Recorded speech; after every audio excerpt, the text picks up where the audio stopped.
Hello, and welcome back to Warped, the completely unnecessary Star Trek podcast, where ordinarily we provide live audio commentary tracks to Star Trek episodes. My name is Matt. Shawn. I'm Jake. Erin. Minh. Yeah. Oh, May. That's all right.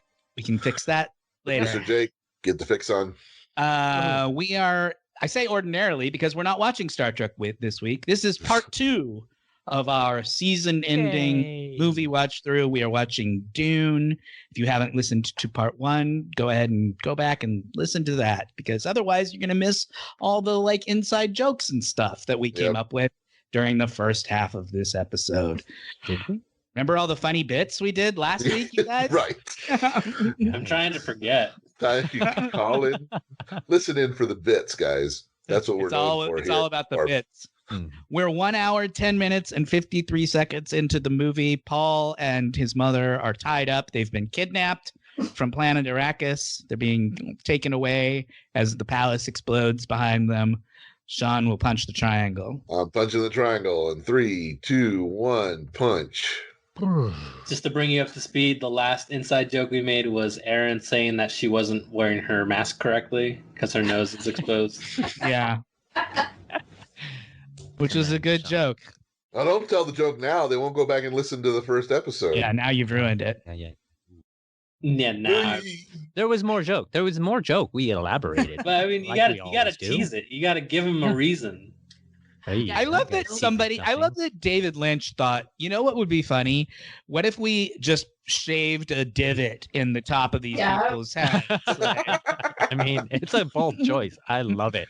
Well, how would you like to be the poor actor that had to walk around with that as their hair?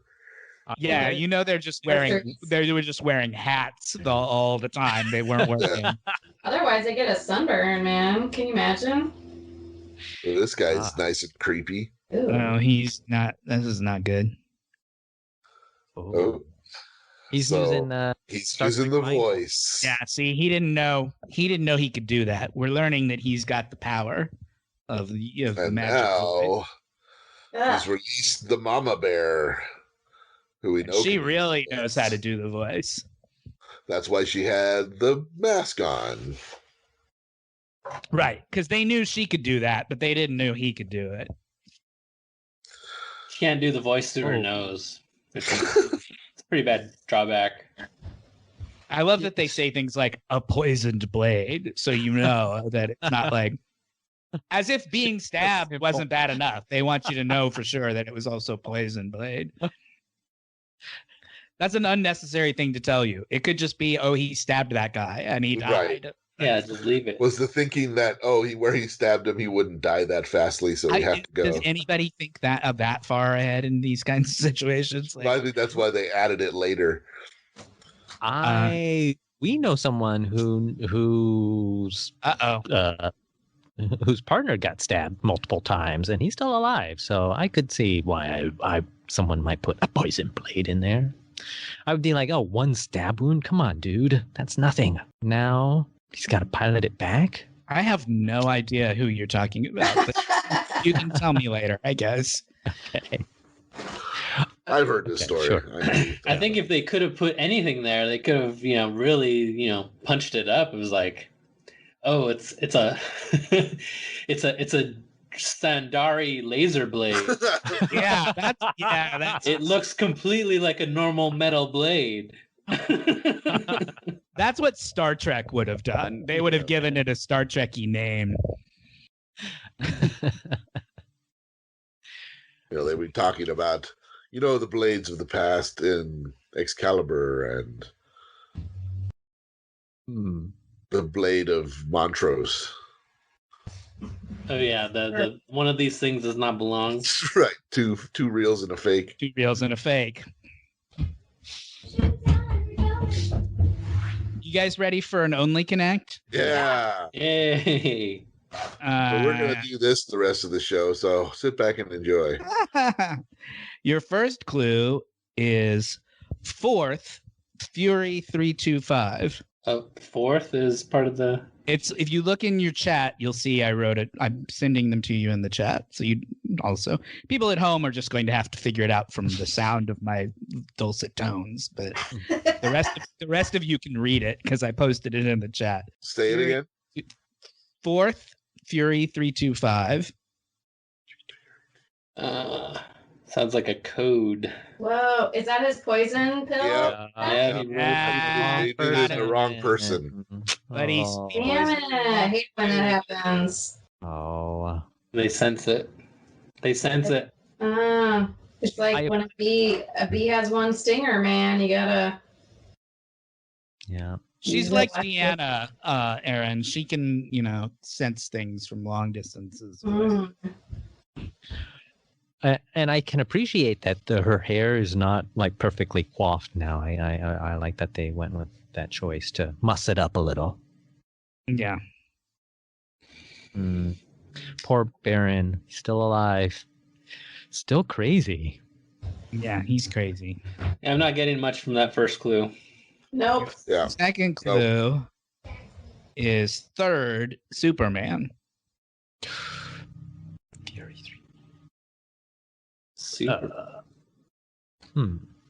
Third Superman. Most expensive comic books? No. Theory 325. I don't. What's Theory 325? I have no idea. If you knew that, you'd probably be able to know the answer.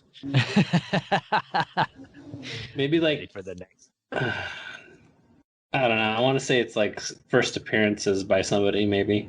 I don't know. Nick Fury. Is it Nick Fury? Fury 325. It is not Nick Fury. I'll give you another clue. Yes. Second, top thrill dragster. Oh, I know even less now. Yeah. Like roller coasters?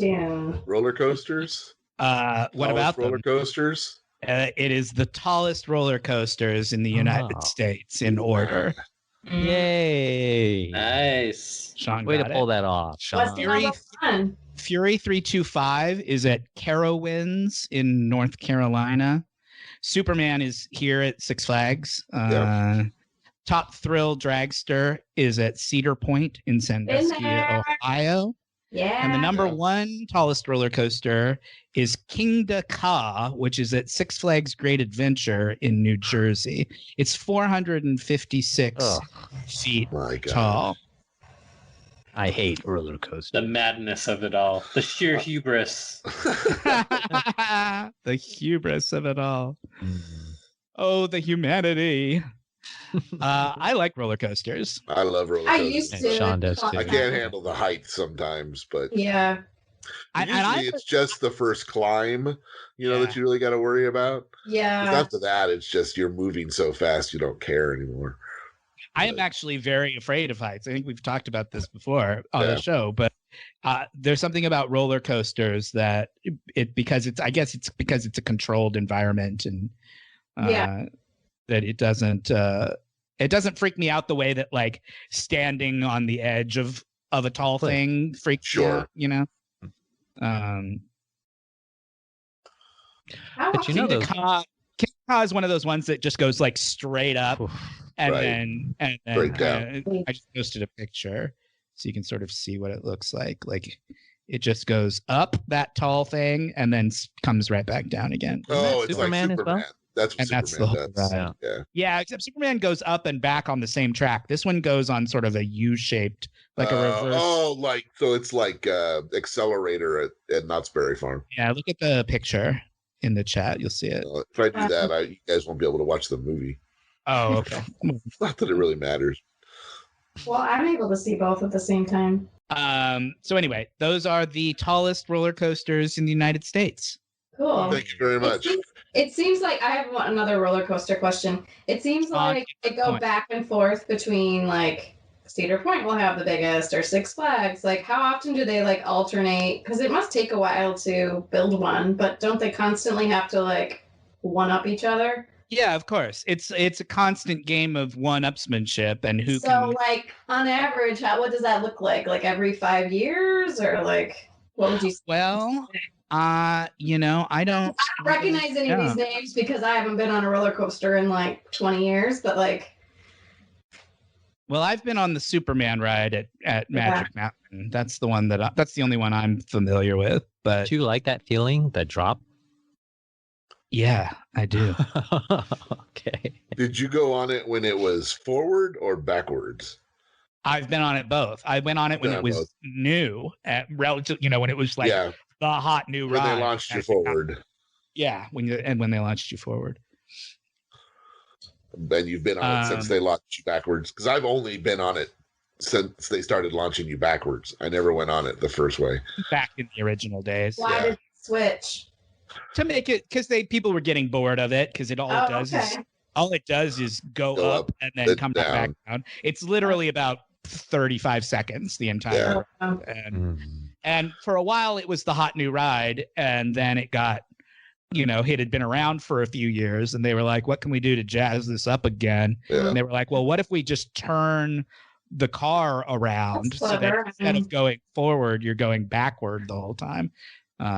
So that was their big innovation to get people back interested in riding that ride again. And it worked. I mean, people love that ride. Yep. They should hang them upside down now from their legs. Like a bat. Yeah, like a bat hang. Yeah. That'd be weird. Do y'all remember Free Fall? When it was at Six Flags? No, I've never been to Six Flags. Where they actually would just drop you and you'd free fall for like 3 seconds. I don't think I'd like that. You could do a cool thing. I like a good Thunder Mountain. Sure. I don't need to have the crap scared out of me. At the time I went to the biggest one in the world, it was at Cedar Point, called Magnum. I wonder how it stacks up, because that was like in the 90s compared to the East Coast. My favorite is like Pirates of the Caribbean. That's the level of roller coaster. Yeah, man, that's like super awesome. You're like, a little like dip. Oh, just the drop into the water. Yeah, and then you get like, you're a real thrill seeker, aren't you? Yeah, I like the more immersive. If you can't handle the roller coasters at Disneyland, then there's no. Those go to Six Flags. Min's right. I mean, those dark rides are awesome. Like Pirates of the Caribbean is awesome. I love Pirates of the Caribbean. I love dark rides. Like I'm not saying that I don't. I'm just saying that as roller coasters go, Disneyland's pretty tame. Yeah. Yeah. And if you're thinking that the most excitement in motion is Pirates of the Caribbean, you probably have no real desire to go on any of the roller coasters at Six Flags. Yeah, like people occasionally. Six Flags, Minh and I can go on the candy ice rides while you guys go. They have those? I thought it was only rough. No, they have a whole kids area. I mean, there's a kiddie ride section where you can go on like the horses or whatever. Yeah. Oh, that's cool. And there are some like there's a Justice League dark ride where you sort of shoot targets and stuff, score points, probably like that. It's in 3D. Yeah, like we can just walk around and get a soft pretzel, man. You got to get funnel cake. Oh yeah, sounds good to me. The thing is that Magic Mountain kind of sucks if you're not into roller coasters, because what they're really known for is the roller coasters. Like, there's no ambience or anything fun at Magic Mountain. My favorite part of Magic Mountain is when they try to do ambiance. It cracks me up because they just do such a half-hearted job at it. Yeah. Like at the Batman ride, there's a point where there's just like a jumped-out car and like some bar that's just there that you just know they just had left over from the construction, and they're just like, leave it there. It'll be like Gotham City. Yeah. I think they use the word ambiance. It'll be ambiance. Yeah. Not everyone has Mickey money, all right? They're doing their best. I heard they got rid of the annual pass. What is that? Implications does that have for anybody here? Not me. No. Yeah. I haven't. I used to have an annual pass, but they've gotten so expensive. I haven't had one in years. Yeah. It would. Although the year that I did have one, Stan and I got them, and 1 year, and we took advantage. Yeah, we went like I think 14 times that year. Oh my gosh. Sure. It doesn't take many times to where you're paying, you're making. Sure. Yeah, once it is pretty. Did you ever get tired of it? No, because the good thing about it is the good thing about a pass is if you get tired, you can just leave. You don't feel like you have to finish the There's no obligation to like do everything while you're there. Yeah. So we would just go and just go in the morning and just do like 2 or 3 rides and then be like, okay, time to go home. You know, so it was like, it was just a very low stress way to like sort of kill a Sunday if you didn't have anything else to do. You know what I mean? Me and Catherine, when we were just dating, we had passes and we would just go like Friday night just to go on date night. Yeah. Spend a couple hours, go on a ride. There's an excellent bar inside California Adventure. Yeah. We would go there and hang out and have a couple cocktails and then go on a ride. And, you know, it was very chill.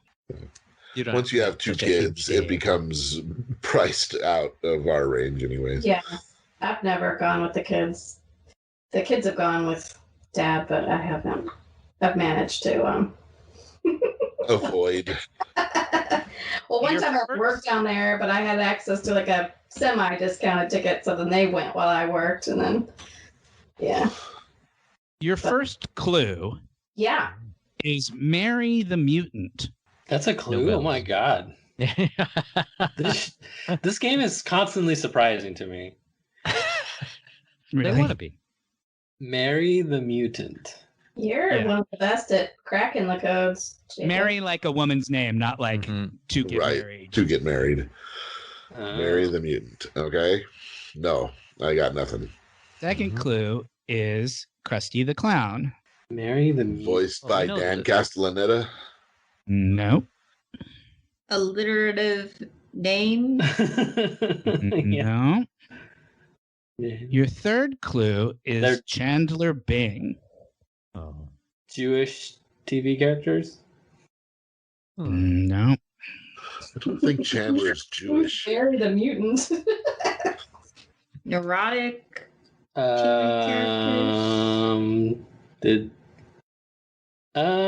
Nope. It's like your fourth clue is Mark Wahlberg. That doesn't help either. Wow. Mark Wahlberg. They were. Would I help that if I told you that Mary the Mutant is from Total Recall? Sure. They had musical careers? No. Chandler Bing.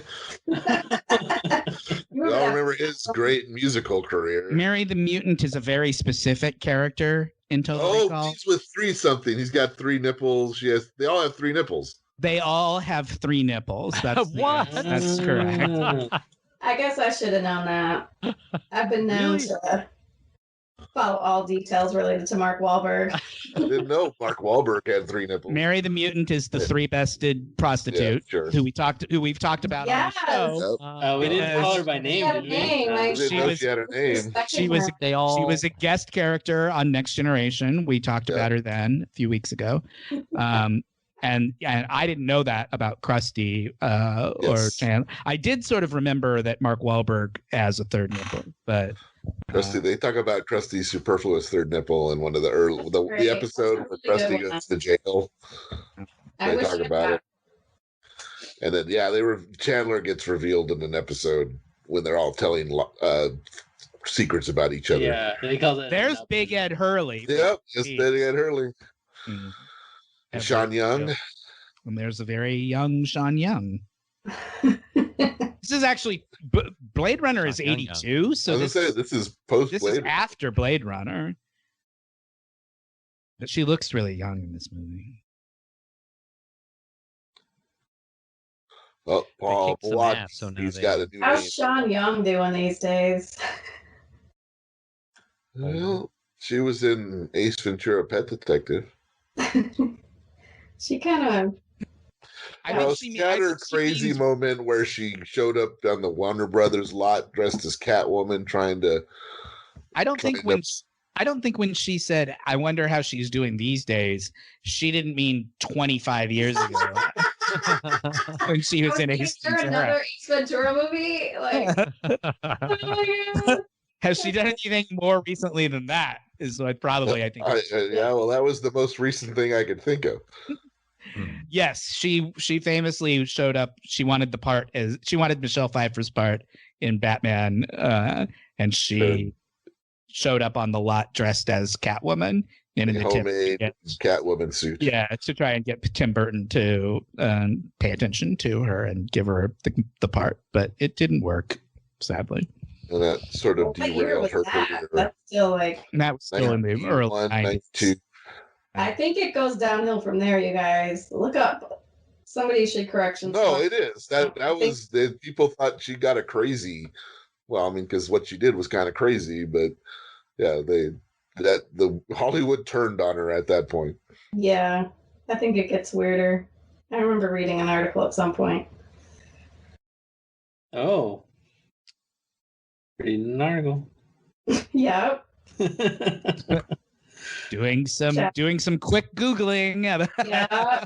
I just remember the career of Shawn Young. Sounded like Dr. Jekyll and Ms. Hyde. You all remember that one, right?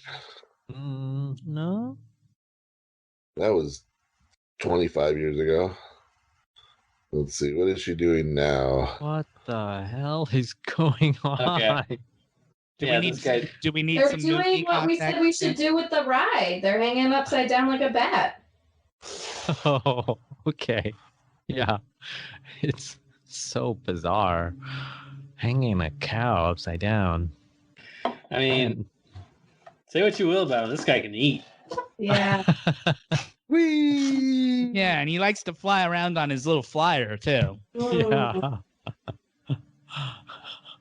I'm just picturing Siskel and Ebert just being like, oh, man. They did not like this movie. All right, next clue. That was it. You got it. That was it, yeah. Oh, no, I know. What's the next one? Oh, you want another one? Yeah. Sorry, you don't want to watch this disgusting happening on your screen? I'm bummed I didn't get the third nipple one. That would have been a good one for me. That would have been a good one for you. Yeah, I'm glad I learned that Mary the Mutant is the character's name. Yeah, I didn't know that she had a name either. That was a revelation. Yeah, that was great. a bit of a revelation to me as well. His name. Your first clue. There he is. Wait a minute. Oh, there he is. Before we move on, let's all appreciate this for a moment. I mean, come on. That is quite the cod piece he's wearing there. To enjoy in his blue bikini bottoms. That's, and you know why they hired him for the bride. Yeah, I mean, when you think about it, Sting was probably the most famous person in this movie at the time. Sure. Kyle MacLachlan wasn't a movie star, Everybody else is just character actors. Everybody else is a bunch of character actors. Maybe Shawn Young because of Blade Runner, but Shawn Young, I'm sure Sting would have been more famous. Yeah, Sting was a rock star. Yep. I guess he can't change his name and pretend like it's not him. Yeah, he didn't call himself Paul whatever his real name is. He has a real name? Gordon. It's Gordon is his first name. Gordon. Yeah, that's right. Yeah. I can't remember his last name. I mean, Sting is... I always remember... Good choice, Sting. There was an interview once where somebody called him Gordon, like it was like a press conference. And one of the reporters called him Gordon. He's like, not even my mom calls me Gordon. What are you doing? You think his mom calls him Sting? That's what he said. That's what he said in the interview. I'm not sure if I believe that. Well, you're doubting the person who says he used to have tantric sex for 4 hours at a time? That I believe. I mean, yeah.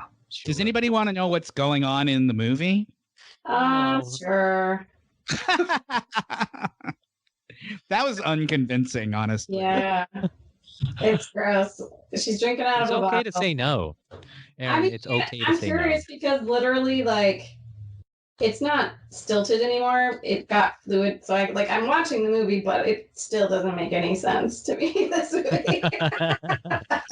You're with Siskel and Ebert on this. It's hard because so much of it is in voiceover. Yeah, I don't know when they're like, oh, now it's just narrating. I guess I never noticed before that's 90% of this movie is narrated over voiceover. Yeah. So she's going through this ritual where she's drinking this thing called the water of life, and it's very like it can kill you, drinking the water of life. I forget why she's doing it, but it's some sort of ritual that she has to go through. Sorry. I love that guy's floaty thing. Like, that's cool. And that's what happened to the pug. They turned it into a hairless cat. No. Getting ready for Austin Powers. Like, in case you didn't know they were bad, let's show them torturing a cat. Yeah. So it's not my cat. Oh, is that his cat? I don't know. Maybe. They've already bonded. It's one of those creepy hairless cats, so I'm feeling hard to care about what happens to it. Totally hairless. They're animals too. All cats are beautiful. I don't like hair. Nah, I have to disagree with you. I don't like the look of a hairless cat. It creeps me out. Well, it's got a rat next to it. You're going to merge the two and turn it into a rat cat. Uh-huh. I don't think this one had ASPCA sign off. All right, we're going to tape a rat to the back of a cat. Taping two animals together? Yes.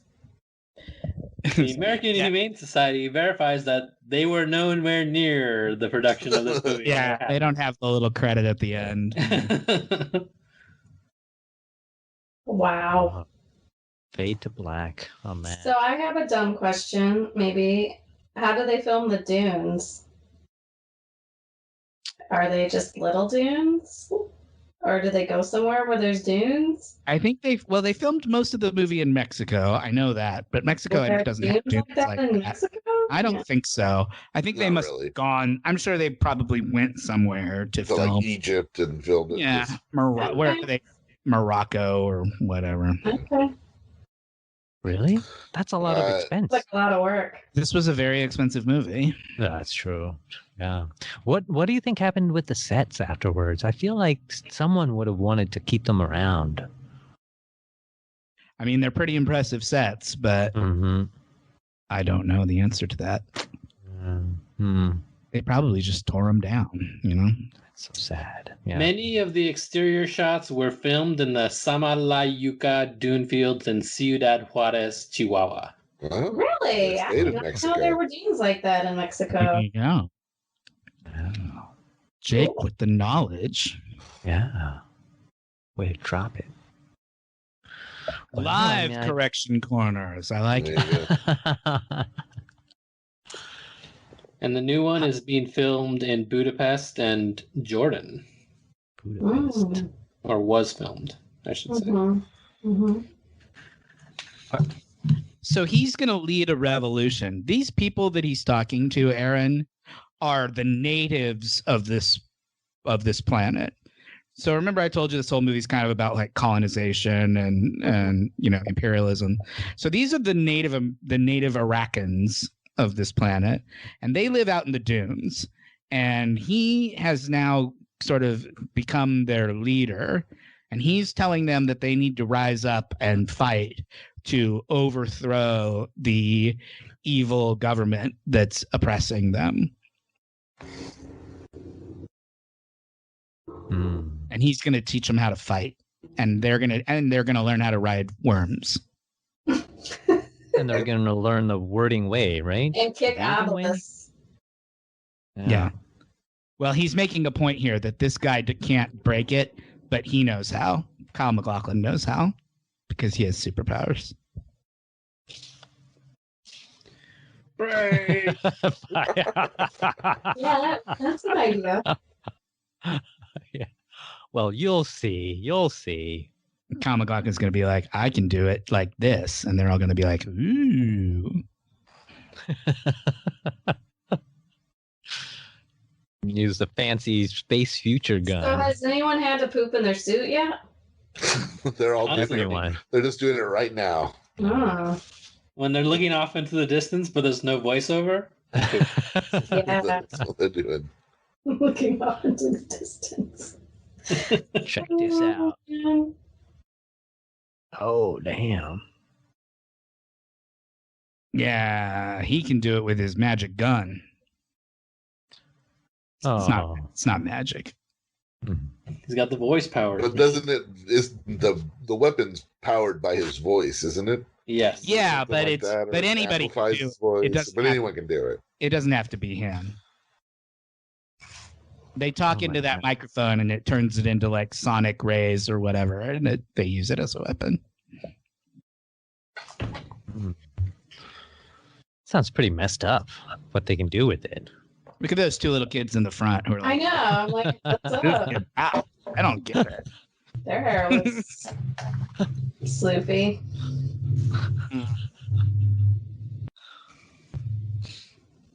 So Kyle is teaching them all how to become an army, basically, so that they can rise up against their oppressors. And they all have that. Well, they all have a nice rugged look. If you call his name and you shoot it, it's even more powerful. Oh, jeez. So, in order to lead them, I must conquer the worm, he said. This is a lot like Mexico.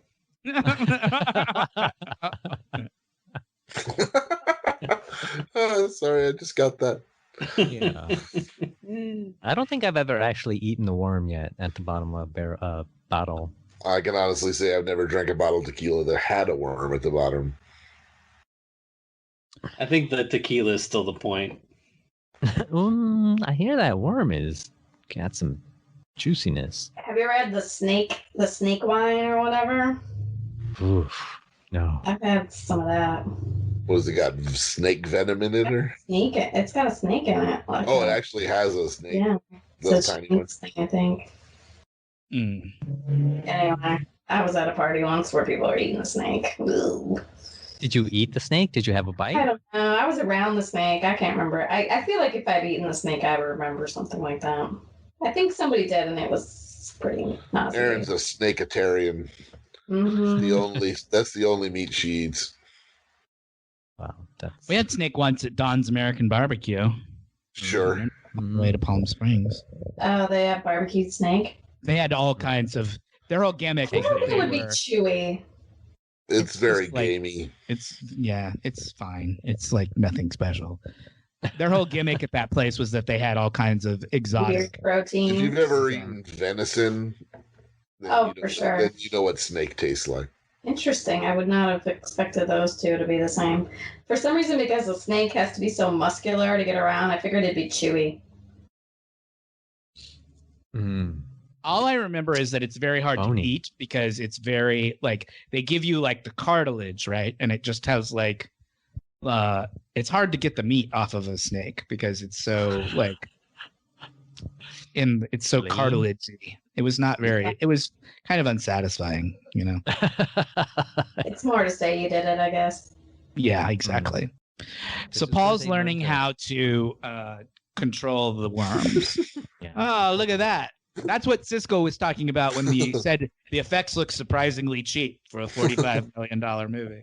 He's talking about shots like that. Yeah, but it went. The money went in different places. Like those outfits, that was not cheap. Yeah, I mean the costumes and the sets. Yeah, the costumes and the sets are amazing, but some of this process work is pretty shabby. Sure. Well, the updated movie, we'll get to see how they would do it with current technology. Yeah, I mean it's all. I'll show you. You can watch the trailer when we're done. It looks fine. It looks like but CGI. Not like amazing. No, it just looks like it looks CGI. Yeah, it's like. Oh, there's the worm, but you know it's a CGI worm. It's gonna be a worm, you guys. So it's still a giant. There's only so many ways to show a giant fucking worm. Oh, good. Coming up out of the dust. There's only one way to do it, really. Yeah. So don't get And they're all climbing giant worm now. Yeah. What's your assessment of their climbing technique here, man? Yeah, man, you're a climber. Yeah. Basic. It's pretty basic. Yeah. You know. But their outfits look cool, and they look cool, and they had like a real bro moment together. Like, yeah, bro, we're on this worm together. Yeah, I'm into it.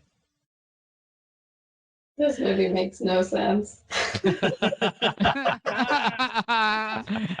It does, actually. You just have to pay attention to it. No thanks. Not even with Kyle MacLachlan and. I feel like Kyle MacLachlan. I always have. Yeah. Your first. Ooh, look at that. See, now they're launching their war against the baddies. Your first clue is ducks equals quack.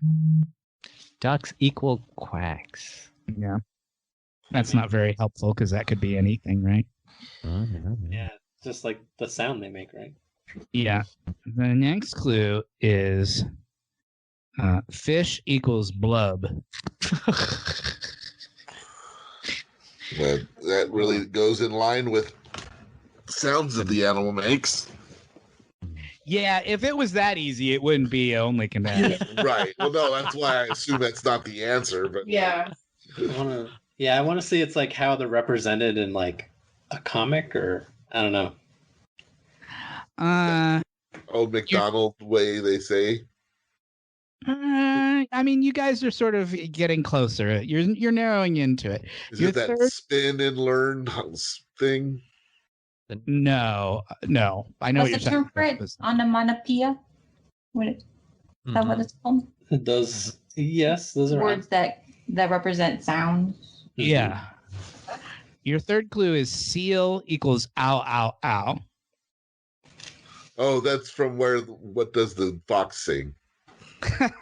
Yeah, what does the fox say? Here's what. Nice. Listen to this. Cow goes moose, frog goes crow, and the elephant goes toot. Ducks and quack, and fish go blub. Fish go blub. Go ow, ow, ow.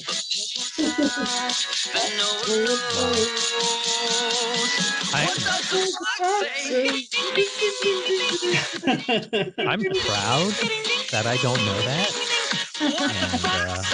Oh man, I love that song. Right. That got a lot of play back in what?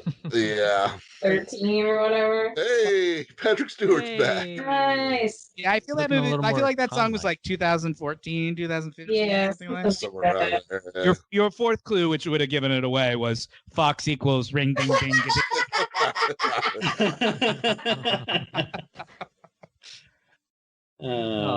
Man, you don't remember that song? You've never heard that song before? I do. I was yeah. If you're Savage around, it was a big hit. What are they like? Icelandic or something like that? Yeah, I think they were from Sweden or Iceland Yeah, or the Norway. talk show.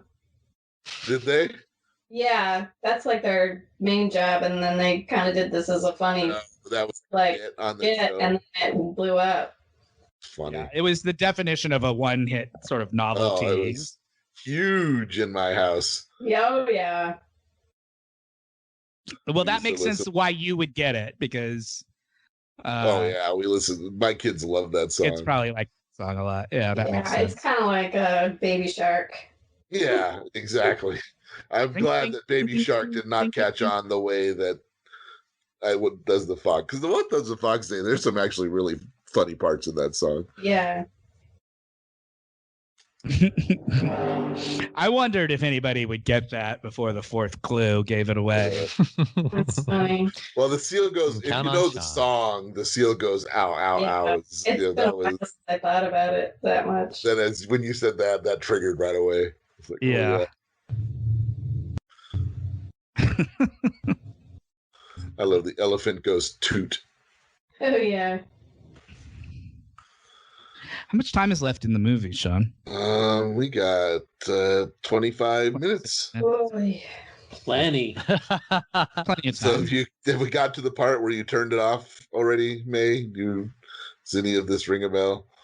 Oh no, this is all. She's folding laundry. She's given up. She left a while ago. We're all staring off into the distance and pooping into our suits.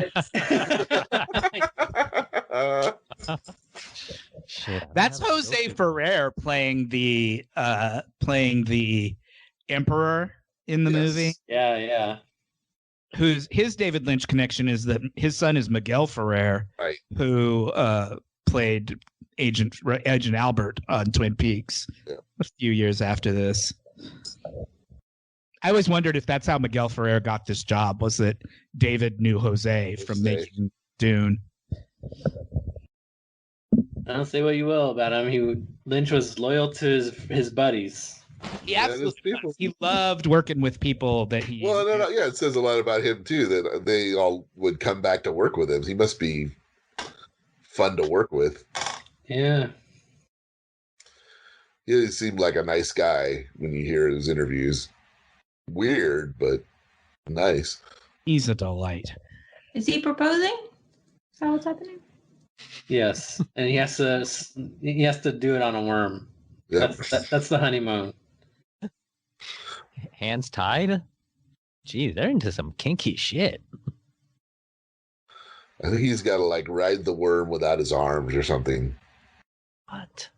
Or legs. Oh. There's a lot of rites of passage in this movie. There's a lot of various, various rituals. You gotta do a lot of random weird ass shit to get along in this society. Now he's gonna drink the water that the mom drank earlier. And no man has ever drank the water and survived. But he has to do it for reasons I can't remember right now, but could possibly matter. They must be very important. I'm sure they're incredible. It's really hard to drink water when you're lying down. Like, it's to swallow. And especially when it's like part of an ancient ritual sex act. Yeah. But he's doing it. I have one here. I found an old list of only connects that I had been keeping, and I don't know. I may have done this one before. If I have, we'll just skip it. But your first clue is presidential candidate 92, 2000, 2004, 2008, 2012, 2016. Does that sound familiar? Does that sound like one we've done before? No. 92. Okay. Presidential candidate 92. 2000, 2004, 2008, 2012, 2016. Is that Carrie? Was that Nader? Is he dead already yet? Ralph Nader? I don't think he's dead, but candidate. No. Okay. Your next clue is game developer 2016. Okay. So we're talking about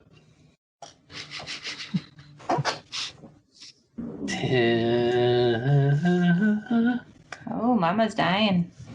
A lot of blood. Game developer. Yes, they're all freaking out because he drank the water and his like power. His power is affecting all of the people. The water of life is really misleading. Yeah. It's a poorly named substance. But see, now he's gaining like all the like knowledge and power of the universe because he's having these like this reaction to drinking the water of life. Jeez, like or he's just having a really good poo. This is like it's both.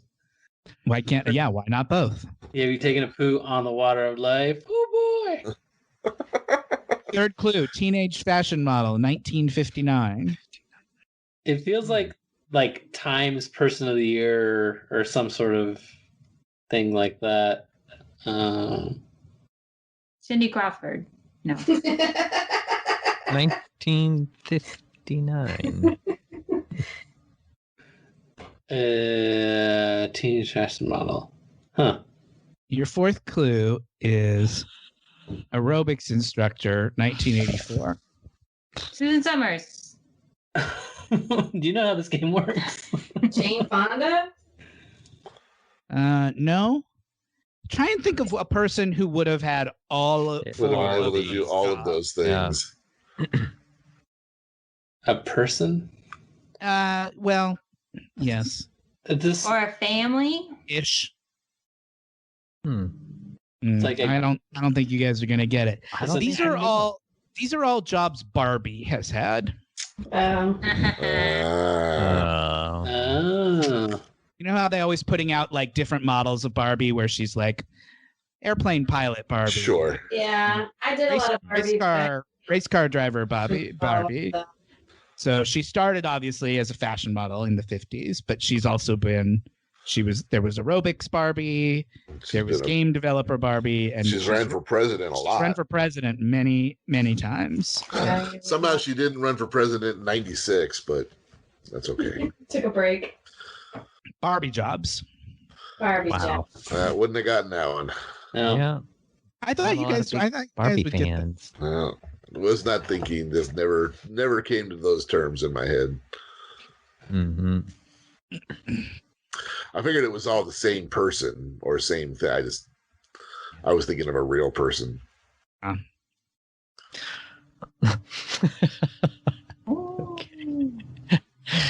Poetry. The moment with him like raising the fist and energizing the revolution. Yeah, he's like, "Let's go, motherfuckers! We're taking control." Then years later, Mel Gibson did the same thing and won an Oscar. Yeah, well, maybe I suppose it's all in the execution. This movie did not win any Oscars, No. just in case people were wondering. Was it nominated for any? I doubt it. It may be for special effects or something like that. Yeah, not well loved, like you said. But who was it? Siskel did not like him, like the effects. Yeah. They both called it ugly. It was a nominee for Best Sound. Did not win. Does have good sound. That's true. Won the Saturn Award for Best Costume. Well, they give that to anybody. And it was a nominee for Best Science Fiction Film. The Saturn Awards are like ridiculous. They're like they're the science fiction awards, so they just give them to like whatever sci-fi thing came out there. Whatever will keep us relevant. And it was what was then called the It's really like Award. I think it's really like whatever we think we can get the person to come and accept the award. It won the Stinker Award for Worst Picture. Whatever Does the Patrick Stinkers Stewart have a mullet thing going on? It's not the worst picture I've ever seen at all. No, not at all. It's slow moving. It's at least got visual cool. There's some interesting stuff going on here. It's not boring in an uninteresting way. It is a little bit confusing, though, at times. It's very confusing. Well, it's less confusing if you could hear what they were saying. Well, sure. Yeah. But it's still pretty dense, even when you're watching it normal. Yeah, now they're like, come on, get on the worms, everybody. We're going in. Mm-hmm. Where does the worm take them? They're going to, storm the palace. Oh, okay.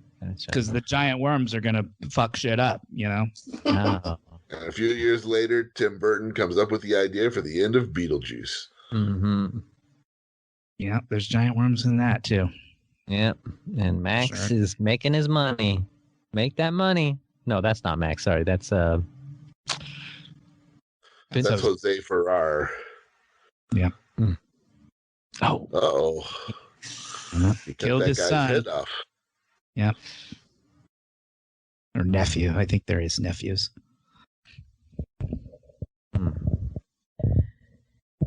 See, they fucked it up. So now the Emperor has shown up to berate them for doing a bad job. It's very Game of Thronesy in space. Your first clue is the fountain at Caesar's palace. The fountain at Caesar's palace. Caesar. Tallest fountains in the world at some point. No. Most water in an artificial. No. Caesar's Palace.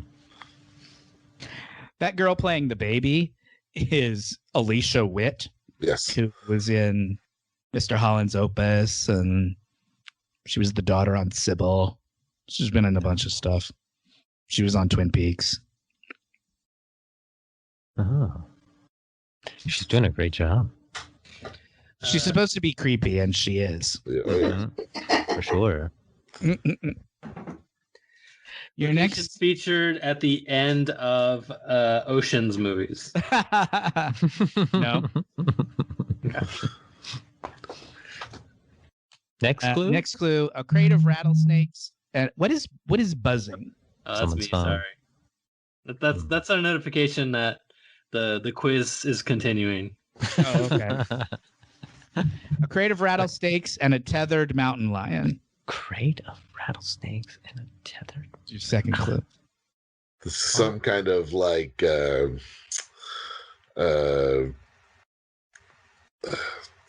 icon for a company. Like logos or something. Yeah. Oh, Like crate of rattlesnakes. That'd be a good logo. Your next clue. MGM wasn't a mountain lion though. Your next clue is Snake River Canyon. Is this like? I think we've done this one before. No, I don't.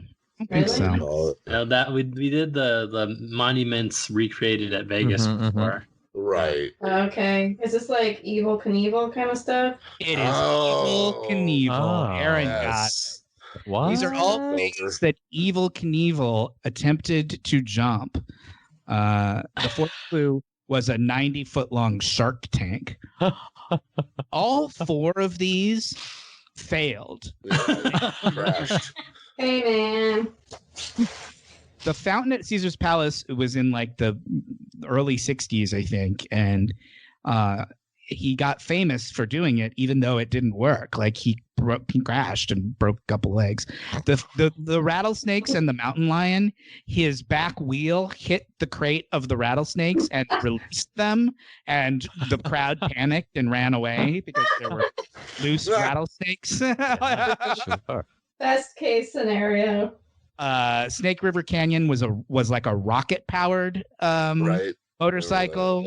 That sounds dangerous. He A little bit.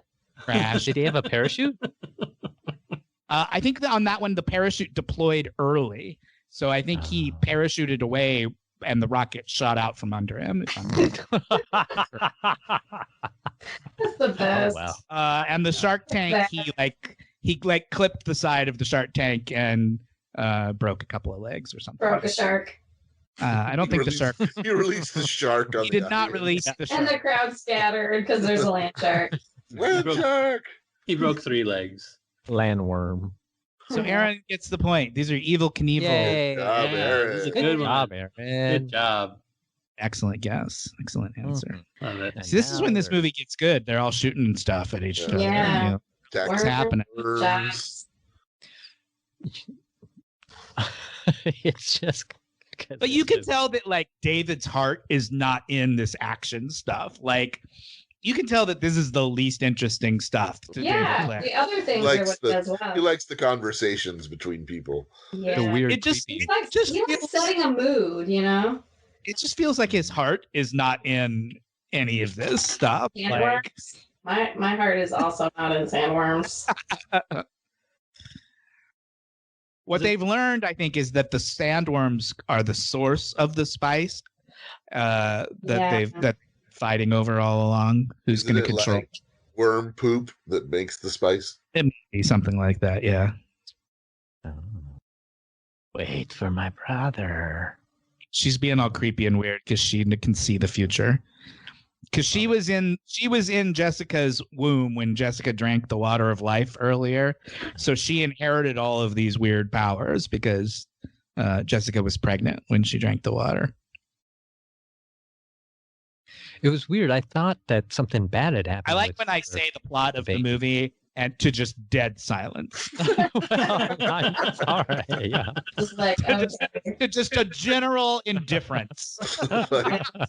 pretty much. Good choice for a movie. Do we know? I mean, obviously, there's stuff that got. I mean, we did pick this movie on the fly, so give me some. Well, I think we've learned that when we're doing this, watching movies that we don't necessarily like over movies we do like is a bad choice. No, but the thing is, I would have said, "Hey, I remember seeing that. That's an interesting movie. Yeah, I'll go for it. I'll promote it." I don't know. It's an interesting movie. I think this. I like this movie. Oh, I think for something that I'm just like jumping in, this is wild and something I normally wouldn't see. So I'm down for it. I'm just like. It is definitely not what I think Dino De Laurentiis hoped for when they hired. Look at her. He doesn't have 3 nipples anymore. She just yanked out his nipple pipes and stabbed him with her little finger. Now he's it's so crazy. She's like, I'll take care of this problem, brother. I feel like this movie would be a lot better if I was actually on the spice right now. On spice would definitely help for sure. That's the only way to truly know what's happening, right? But they were hoping for. Right in the mouth hole. Right down the mouth. They were hoping for the next Star Wars, and instead they get this weird 2.5 hour long sort of like slow moving contemplative movie. Treatise on the imperialism. Not at all, I think, what they were hoping for. And not only did the critics hate it, the people didn't like it either. So should we play the box office game? We're at the end of the movie, basically, right? He's won. They won the war. Got the pug. Oh yeah, where's the pug? Does he? The little boy's holding the pug. Oh. Okay, it's a good movie then. That makes me happy to know that they didn't forget about the dog. Holding the pug. Oh, that's nice. David Lynch didn't forget about the dog. Yeah. That continuity editor, well paid. Yeah, somebody was paying attention. Like somebody was like, we need to pay off the dog at the end, so everybody the dog is okay. People will be upset. They had real values, right? They there's actually one more big thing that has to happen is he has to fight Sting. Yep. Still has to fight Sting. Yeah. Oh man. So they've won the war, but so that's the Emperor, and the Emperor is still technically in charge. And Kyle MacLachlan's telling him, look, we're in charge here now, and you need to take your jackbooted thugs and get out of here. And he's like, your weird mind tricks don't work on me, lady. I'm a Jedi now. He's basically a Jedi now. So now he has to fight Sting for, I remember your gom jabber. Yeah. Cut your jibber jabber. I like when he says, I remember your gom jabber. Makes me laugh. You can see why they had to hand out a glossary to people. I know. I was just going to look up gom jabber. What the hell's a gom jabber?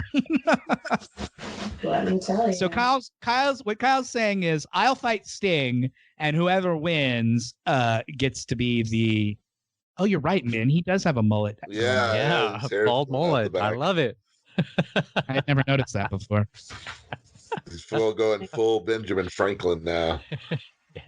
So yeah, sure. Oh damn. Yeah, it's drums? The future because they have squid pyramid drums. Weird triangle drums, yeah. At least they're not five-sided triangles. I see the Mentat survived to the end too. Good for him. Guess he tortured that cat for long enough. Yeah. Hey. Oh, get his finger. That's not cool. That's a foul. That's dirty pool right there, mister. It's like, well, you just kicked him in the nuts. So I kicked him in the corset. Kicked him in the codpiece. Kicked him right in the corset, you guys. Yeah, I want to imagine Sting is still wearing that cod piece underneath that suit. I think it's part of it, right? Because it's the exact same. Oh man. This. So, Erin, would you prefer Sting over Kyle MacLachlan? Over Patrick Stewart. There you go for an FMK. Ooh. Yeah. All right, let's play the box office game. This movie came out on December 14th, 1984. So it was a Christmas movie. It was a Christmas. Imagine putting this out in the holiday season and being like, here's a fun movie for the whole family to go and see or during your Christmas break. Ugh. Oh, ripped him right to bits. Look at that. Jeez. He doesn't even need the thing anymore. He can just do it with his voice. 1984? December yes. what? Imagine putting this movie out at Christmas time and being like, hey, everybody, here's a fun movie for you all to go and see at Christmas. Full of weird pus-filled sores and, goop and worms. Yeah. Like, who wouldn't want to go and see this over the holiday season? It's the most wonderful time of the year. It opened at number 2. $8 million. It would go on over the course of its run to make a total of 31, which on a $45 million budget is bad. Not good. It was a disastrous flop. It was a big flop. Nobody liked it. Opened at number 2. Number 1 is a big, successful action comedy that kind of made the lead of it into a superstar. Eddie Murphy. That's correct. And what's the movie? Beverly Hills Cop. Beverly Hills Cop. Yep. That was you guys. That one you got easy. They get harder from here. I'm sure. Some of these movies I had to look up. Number 2 was Dune. Number 3 is a buddy cop comedy starring 2 big, huge stars. Nick Nolte? It's not Nick Nolte. Oh, damn. It's also a period piece. It's set in the 30s. Oh. I had forgotten this movie existed. Buddy cop 30s. It's 2 big stars. I'm sure they thought this movie was going to be a big hit, and instead it just kind of doesn't exist. Hooch. Hooch was such a big star of comedy. It was like I'm sure you guys. You could guess. I got nothing. Does it help if I say it's Clint Eastwood is one of the 2? No. Is it it's the one with him and Burt Reynolds? That's it. Do you remember what it's called? Heat. It's called City Heat. You got it. Wow. Clint Eastwood and Burt Reynolds. Wow. I know the movie. Never knew it was supposed to be a buddy cop film. I think one's a cop and one's a private detective or something like that. But it's a buddy. It's the other buddy. I can remember this movie. Like I feel like I can remember seeing it at like Blockbuster, sure. But never. I don't think I've ever seen it. Pretty sure. No, I've never seen it. Number 4 at the box office. Oh, Dune's over. Yeah, I like the credits. Well, I wasn't paying attention because I was doing box office. I missed my favorite part in the whole movie, which is when little Alicia Witt goes, "He is the Quetzalcoatl," and that's the end of the movie. It's like, okay, weird way to end it there, David, but whatever you say. Very savior complexy. All right, number 4. Number 4 is a sequel, a much longer since the first film, like a long gestating sequel to a very, very successful science fiction movie. Well, it's too early for Back to the Future. It's The first? It's the sequel. This is the sequel to a movie that came out like 16 years earlier. And it's a sci-fi film? It's the sequel to 2001? It is. It's 2010. Oh. Yeah. Year We Make Contact, which is a pretty good movie, I think. I think it has sort of a bad rap because people compare it to the first one, which is one of the most famous science fiction movies of all time. But I actually think 2010 is pretty good. Roy Scheider's in it. It's a good movie. Anybody else ever seen it? Never seen it. Don't remember it. No. I think I was turned off by like how big 2001 was, and I'm like, oh my gosh, I don't think I can handle the next one. It's actually pretty good. It's not as good as the first one, obviously, but it's a good movie on its own. Number 5 is another period piece. It's about it's set in the 30s. It's about jazz music. Is that Harlem Nights? No. Tootsie. All that jazz. That's going to be our best guess right there. Richard Gere is the main character in it. Chicago. No. Dr. D and the Women. Francis Ford Coppola directed it. I've seen this film. It's called The Cotton Club. The Cotton Club. Oh. And you know what? Here's the funniest thing. You say Cotton Club and City Heat. I remember when I saw The Cotton Club in the theater. Yeah. As I was coming out, the theater next to it was having a screening, like a preview weekend of City Heat. Uh-huh. I oddly remember that. That's funny. Number 6 is a very sweet science fiction movie about an alien who comes to Earth. It's not E.T. So he's a grown-up alien. Oh, Starman. It's Starman, yeah. Good movie. John Carpenter's Starman. John Carpenter, right? Yeah, like that's a really good movie. I like that movie a lot. Yep. He gets Karen Allen pregnant, and then he does. It's kind of a movie about a guy who shows up and knocks up a lady and then abandons her. He's the Captain Kirk of Mars.